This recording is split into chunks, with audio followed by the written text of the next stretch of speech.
It's the end of days, my friends. Check out this story from the Daily Mail. 1972 prediction of the collapse of society is on track to happen by 2040. Economic growth will halt in a decade. Food will become scarce and human population will decline. KPMG study finds. They say MIT used a world simulation model to learn how our world would fare from 1972 to 2060. The model looked at a number of factors, such as population, industrial output, and persistent pollution, and found a societal collapse could happen by 2040. The research was criticized at the time, but an accounting firm analysis took another look at MIT's data and found their stark prediction was correct. The recent work shows our business as usual mentality will spark a decline of economic growth within the next decade, but a total collapse by 2040. I wonder if there are powerful international elites who saw that news in 1972, saw those stories, and then not by a conspiracy, but by a standalone complex. Very powerful individuals influenced by similar things decided to take actions within their industries in a certain direction, which led us to today. Oh, like a self-fulfilling prophecy? I got one. I can go back even further. What do you got? Nikola Tesla. What did he say? 1920s. And it's just very quick, very quick. Technical advances are inevitably driving us toward the grossest kind of materialism. Mm-hmm. Before long, the social system of bee life will be universal. Bee life. Bugmen. So we've got Cuba. Predicted by Tesla. We've got Cuba in revolt. Maybe it's nothing. Maybe it's a one-off. We got South Africa. There was some audio that was posted by the guy, Phoenix Ammunition guys tweeted this out, retweeted it, where it's like audio recordings where he's like, we're lending out 1,000 rounds. They're saying they're running out of ammunition. And then there's another audio recording where it's like, we're running out of bullets. There's thousands of them. We can't stop them. By nightfall, the city will burn. South Africa, dude. But you look at these things. Did you see Jacob Zuma's son, by the way? Oh, yeah. He comes loot out responsibly. Loot responsibly. So his father was the president who was arrested. Right. Loot responsibly. We've got war with China, potentially. We've got Russia, China, Iran threatening us over what's happening in Cuba. We had that incident a couple years ago, was that in Venezuela, where that cruise ship was like rammed or something, and the Venezuelans tried to steal it.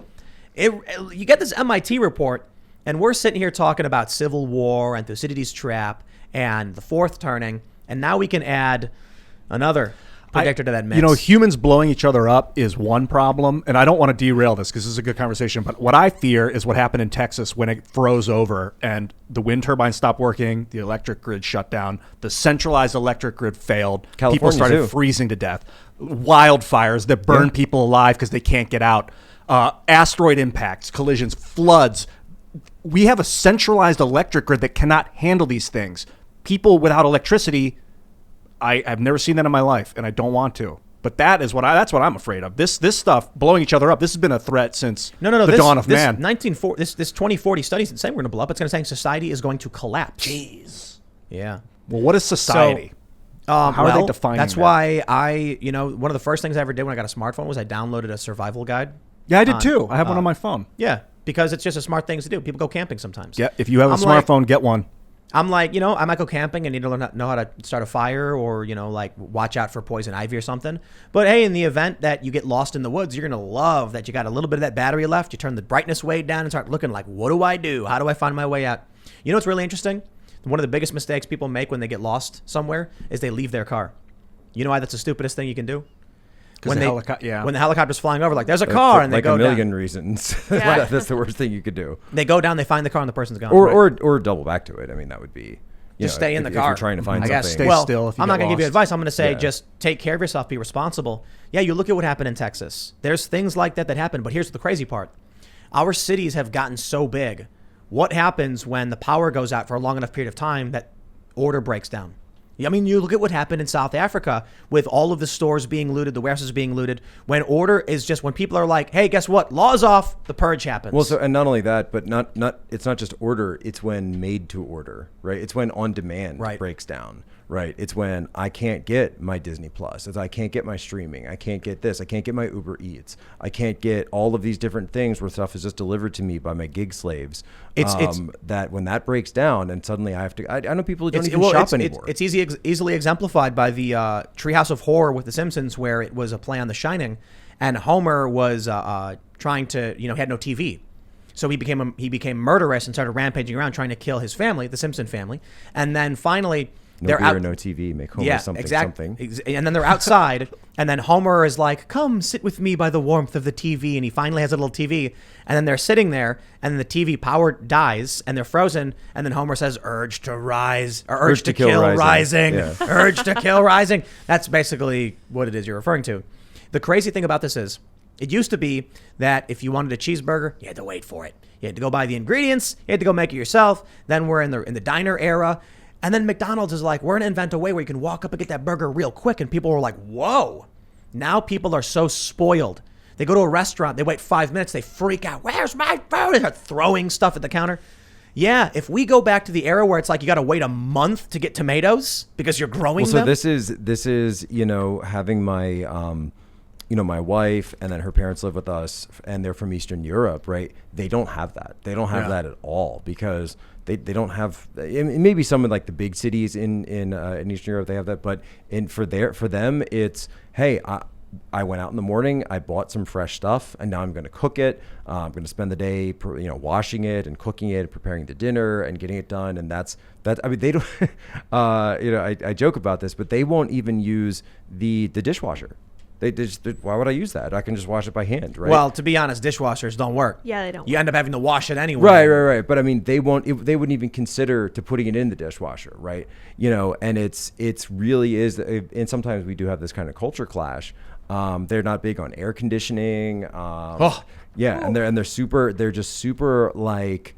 They're way more used to, hey, if you want to get something, if you want some walnuts, if you want some cucumbers, hey, go outside. Here's a basket. Go get them. Yeah. Right? You want some cranberries? Go do this. That's how you take care of stuff. That's the future, not the past. That's the future. And you look at what we have now, and it always makes me kind of reflect back on the way, raised here. Strawberries in winter. You come out and say, is this better? Right? Is our way better? It's strawberries in winter. It's better for building brain matter because like having access to all those nutrients make us able to be stronger potentially intelligently, but people have been abusing it. I mean, if you put aspartame, I've been walking around. I partially disagree. It's aspartame. I think it's really. I partially disagree, and I think you're correct about the availability of nutrients. But people eat random trash. Yeah, that's the problem. They go to people McDonald's. are abusing the system. They're not taking advantage of it properly. They're taking a disadvantage with it. They go to McDonald's. They buy a cheeseburger and fries. What do they have for dinner? I'll do a chicken sandwich and fries. And it's like you're not getting real vegetables. You might get a tomato, I guess. But that's another which thing. is a fruit, by the way. Tanya's father. When he came to the U.S., we went out. I forget where we were, but we were in some place, and like the only thing that was open was fast food. And we got some stuff, and he was like, "I'm not eating this." Like this, and we're like, "Why?" It's gross. It's to him. He's like, "This is not food. This is like plastic mush." Yeah. And then, so when I go over and visit, by the way, and you eat the food there, like farm to table isn't like they don't even say that because that's just food, right? Right. In Eastern Europe, so you get it, and then you start eating stuff, and you realize it doesn't have the sort of sensationalism kind of tastes that U.S. food would have. But it's richer, and you can really taste, the true nutrients that are in it. You can taste so many different flavors that you weren't used to having. You say, oh, this is what meat is supposed to taste like. This is what vegetables are supposed to taste like. It's not just that. It's when you're eating nothing but garbage, you lose. I'll put it a better way. When you're really, really hungry, everything tastes better. When you're eating healthy, and then you have those garden fresh veggies and you're eating it, you're like, it just tastes so good. It's like when you imagine like chugging a bunch of soda and then eating a scoop of ice cream and like your sweetness overload. You ever have that? Yeah. Where it's like the ice cream doesn't even taste sweet because you have too much sugar in your mouth already. Yeah. That's basically everything. I was reading about sugar addiction and how the sugar content of our drinks kept going up for a long period of time because people would drink a soda with like 10 grams of sugar. And then they would find a soda with 15 and be like, ooh, this one's better. And so then the next company's like, make it 17, make it 19, make it 20, 25. Now it's up to, I think, for like a Coke, 48 grams of sugar in a can. Well, isn't that the thing where, and I'm sure this is more apocryphal than actual true story, but the idea that Coca-Cola used to be, it was used to actually have cocaine in it, right? Yeah. So that was where they get the name. So I think that's true. No, that's true. The next part is, we're basically, they said, well, once that was criminalized, they had to find something else that was just as addictive to put in their sodas. So they found sugar. Well, they found caffeine. Caffeine has a very, very similar effect on the human body to cocaine, actually. Oh, wow. They did both. Well, in sugar terms and of caffeine your energy boost, yeah.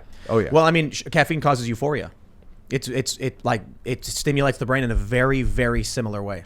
Man, there actually is, and I think we talked about this on one of the last times I was here, but that you could actually trace the Enlightenment to the introduction of coffee in Europe, right? Psychoactive stimulants, right? all of a sudden, and that's why people whoa. are suddenly right. And then prior to that, right? And if you look at any like medieval literature or any medieval just sources, you always see people they're going to the inn, they're drinking mead, they're drinking that's like. People were kind of buzzed all the time. Like the water, healthy water or drinkable water was not readily available in the Middle Ages. And so if you want something, you want it fermented, you want something that's been processed. So you are going to be drinking alcohol more. So there's this idea that people just in the Middle Ages were just generally kind of buzzed all the time. It was safer to drink, Right. Did you know that Coke has coffee? Yeah, they do. I did not. I just found this out today. Really it good. Was a Coca-Cola can, but it said coffee on it, and I was confused. So and I was like, I'm gonna try it. It's got Splenda in it. So I cracked it open. I tasted. I was like, wow, it's actually really good. Yeah. I thought it was gonna be bad, and then I was like, I looked at the nutrition. I remember Pepsi coffee. They had Pepsi Kona. Really? Pepsi Kona. I looked at the nutrition information on the Coke, and it was like 11 grams of sugar, and I was like, that's impossible. This is way too sweet. And boom, Splenda. I don't drink that stuff. What do you do? Do you use stevia? Stevia is all right, but I just either drink water or I drink pure sugar, cane sugar or whatever. Splenda's I'll drink sucralose, which is sucralose. Yeah, it's your body doesn't digest it. I'm not a fan of that stuff. I like monk fruit. We've been doing a lot of monk monk fruit. fruit. Was monk fruit's aspartame. legit. What's that? I thought Splenda was aspartame. No, Splenda. This is sucralose. saying that it's sucralose. It is. Yeah, Okay. Splenda sucralose. Okay. Or the original. I don't care for any of that stuff. Maybe that's equal. Oh, this says that they originally were contained sucralose. It's also known for using monk fruit, stevia, and allulose. Yeah, monk fruit I hear is all right. Equal is aspartame, It's and equal, then I think, sweet and yeah. low is saccharin. Ugh. I don't care for any of that stuff. We have a bunch of sodas from this company called Route 66. Route 66 I just ordered from. It's like a Chicago company. Pure cane sugar. I don't want to have too much of that anyway, but if we're gonna have soda, pure cane. We do have these Japanese sodas that are really fun. It's got the marble and you like pop it in. Yeah. And that's fructose glucose syrup, which probably just means high fructose corn syrup. So, we got a bunch of sodas with that high fructose corn syrup. I'm not a fan What's of that the new stuff. Something fructose. There's a new kind of fructose that's out. Well, that's the other thing, by the way, find it with Tanya. She anything that's like sodas, anything carbonated, all that. She just doesn't want any of it. Water. That's great. Just amazing. She's like, she drinks water, and if she wants a little bit of a pick me up, she'll go for a green tea. I went out to we got pizza today, and they didn't have water. I was just like, I guess I'll have Coke. Wow. I don't like Coke at all. Yeah. That's some Middle Ages stuff going on. I mean, they could pour me a glass of water, but I don't want to drink some unfiltered well water. You know what I mean? I'm big on coconut water. This is the Moho we've been getting, and this is like no other coconut water I've ever had. I mean, it's just enough sugar that it's pH balanced for your body. pH balanced. I heard that they used to use coconut water as IV fluid. Yeah, like you could. true? I don't know if it's true. Yeah, sounds cool though. I got when I was living in China, coconut milk. I really got 예전에.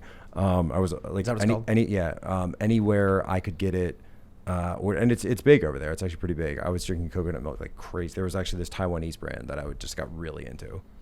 Thanks for checking out this clip from the Timcast IRL podcast.